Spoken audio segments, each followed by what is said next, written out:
At tamo king mumunang biyernes na ning bula ning June. At baluta mo king bula na naman ning June, yapining kapiesta na ning sagradong puso. Po. Anya siguro stuyay ning kakatamong ebanghelyo. Po. Jesus kukutang na, kaluguran mo ko. King social media, trending yang ni Moira. Uli na ning karelang breakup, ning karelang ilang adrong miyasawa after 3 years. But I think kaya mas trending ini because of her songs. Ngeni, dakal na rin kukutang.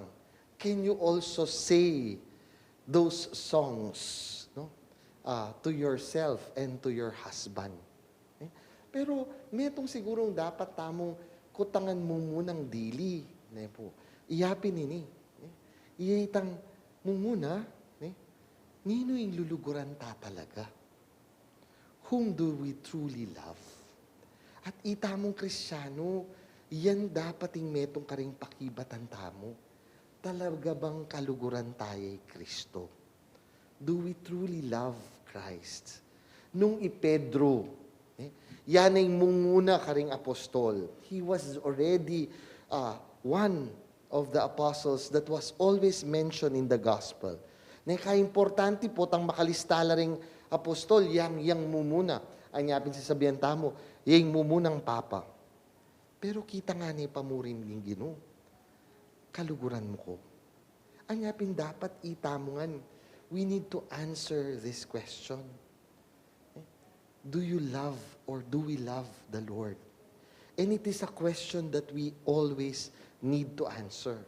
Anyapin palagi ko, dapat balang June, we always ask ourselves, do I still love the Lord? Kaluguran kaya pa yung Ginoo. Kasi yung Ginoo, bibyening kayang puso. Kasi palagi ko naman, ilang miyasawa, imuayram po pa yung kayang asawa, may kalugod la, niyang miyasawa la. But something happened along the way. Ing makalungkot pa, it is only 3 years. Anya, ito yung metong karing bagi. Kaya ba't kadwa? Tandaan ng tamo.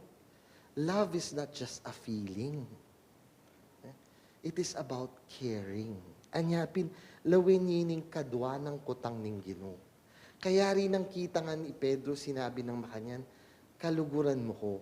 Pakibat ng Ginoo, pakibat ng Pedro, wag ginubalo mong kaluguran da ka. Nano yung pakibat na? Ingatan mo ding tupa ko. When you care, you must take care. Ito yung metong karing bagay. Bakit? Kasi tandaan ng tamo, people are fragile. We can always hurt them. Emo po karing romantic love. Emo karing romantic relationship. Agyang kin pamilya.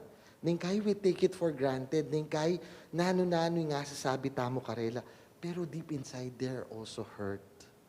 Makanyan mo naman ka rin kapag obra. Kailangan very careful tamo.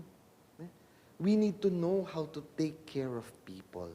And if we hurt them, we need to know how to actually heal their wounds. Sana nung biyasa tamong makapanasakit, biyasa tamo mo namang manulo karing sakit na ring tao. And I guess that is what the world needs right now. People who can heal the hurt that they inflict. Kasi ala namang relasyon, ala ko pang ikita relasyon, mi asawa yan, mi kapatid yan, mi pengari yan, mi boss yan, mi pagobra yan, mi boyfriend, girlfriend yan, gang nano pa. There is no relation. There is no relationship that does not bring hurt. The only thing is, if the hurt actually heals. Nung itang sakit, kakayap ya ba? At nung kakayap ya, makakayap ya king relasyon. Lalo na nung itang meka panasakit, yaing magpakayap. Ing masakit, itang sasabihan da king English, you lick your own wounds. itang ikarugo ing kakayap king sarili mo. At kebat kayari mong pepakayap ing sarili mo, panasakita na kang pasibayo nitang meka panasakit keka. Well, that's a different story. Anya, ing peka importante yapin ini. Sana, biyasa tamong maningat karing taong kaluguran tamo. At balo talang pakayapan, putang apa na sakit talang. Katlong bagi, most of the time, we remember, or the reason they give to us, why Jesus asked the third time, is, ban ganda makabawi Pedro? Emo, he denied him 3 times. Pero we must also not forget that in the Jewish tradition, when you repeat something 3 times, it means the superlative. Ngapin po, pota pong bagya, mga dita or kantataya, sabihan tamo, banal, banal, banal yung Ginoo. He is the holiest. Anyapin at luyang beses ulitan.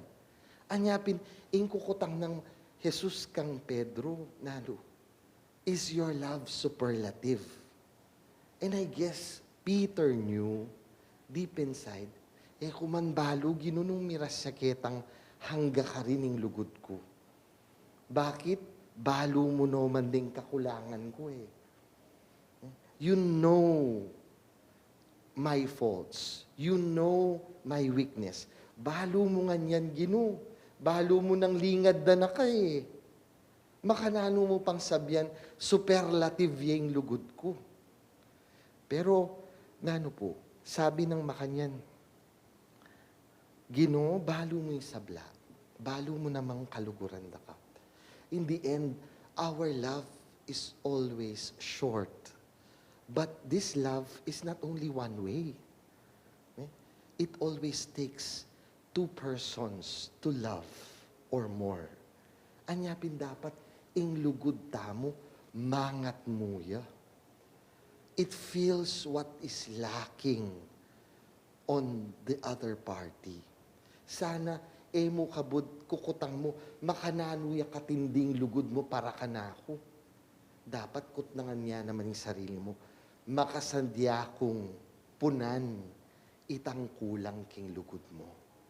Makasadya kong pasignangan, itang mayna king lugod mo. Because in the end, mutuality is very important in any relationship. Let us not only rely on one person.